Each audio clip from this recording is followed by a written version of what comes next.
అలిసే వరకు ఆడితే అది ఆట, గెలిచే వరకు చేస్తే అది యుద్ధం, చచ్చే వరకు బతికితే అది జీవితం, చచ్చినా బతికితే అది నీ మంచితనం.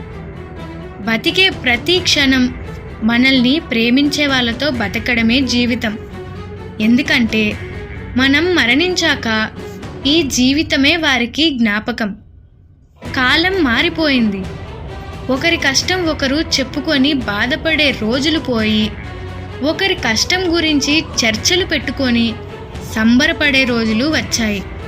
మాటలన్నీ మనవే కదా అని మనసుకు తోచినవన్నీ మాట్లాడకూడదు. కొందరు అర్థం చేసుకుంటారు, కొందరు దూరం అవుతారు. డబ్బుని బట్టో స్థాయిని బట్టో ఎప్పుడూ గర్వపడకు. ఎందుకంటే జీవితం చదరంగం లాంటిది. అది ఆట ముగిశాక రాజు బంటు చేరేది ఒక పెట్టెలోకే. ఉన్నది ఉన్నట్లుగా చెప్పే వాళ్ళని వదిలేస్తాం, లేనిది ఉన్నట్లుగా చెప్పే వాళ్ళని నమ్మేస్తాం. నిజానిజాలు తెలుసుకునే లోపల నిజంగా అభిమానించే వారిని కోల్పోతాం. కాళ్ళు చేతులు బాగానే ఉన్నాయి కదా, కష్టపడి బ్రతకవచ్చు కదా అని బిచ్చగాడితో మనం చెప్పే మాటలు గుడి లోపల ఉన్న దేవుడు మనతో చెబితే అసలు గుడికి వెళ్ళాల్సిన అవసరమే మనకు ఉండదేమో కదా. ఈ విధంగా చెప్పాలంటే అందరం బిచ్చగాళ్ళమే. అడుక్కునే విధానంలో మాత్రమే తేడా ఉంది అంతే.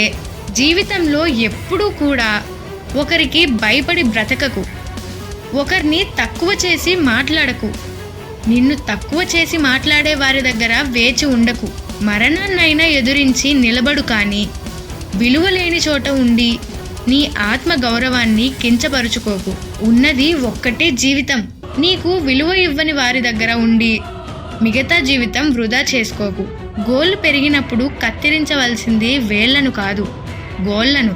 అలాగే మనస్పర్ధలు తలెత్తినప్పుడు కత్తిరించవలసింది అహంభావాలు, అనుబంధాలను కాదు.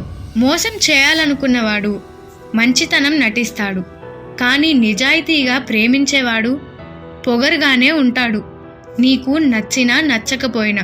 ఉరుకులు పరుగులు జీవితం, అలుపులేని ప్రయాణం, విజయమే లక్ష్యం. కానీ ఎందుకు పక్కనోడితో పోలిక? నీ దారి వారి దారి ఒకటే కాదు. వారు వేగంగా పరిగెడితే నీకేంటి? నిన్ను నువ్వు నమ్ము. నువ్వు సరైన వేగంలో సరైన దారిలోనే వెళ్తున్నావు. నీ గమ్యాన్ని నువ్వు తప్పక చేరుకుంటావు. కళ్ళు కనిపించేలా నచ్చేలా ఉండేవాళ్ళు అంటేనే ఇష్టపడతాము, అంతేగాని నిజంగా మనం క్షేమం కోరుకునే వారిని పట్టించుకోలేము. మరియు అలాంటి వాళ్ళు అర్థమయ్యే వరకు నచ్చరు కూడా.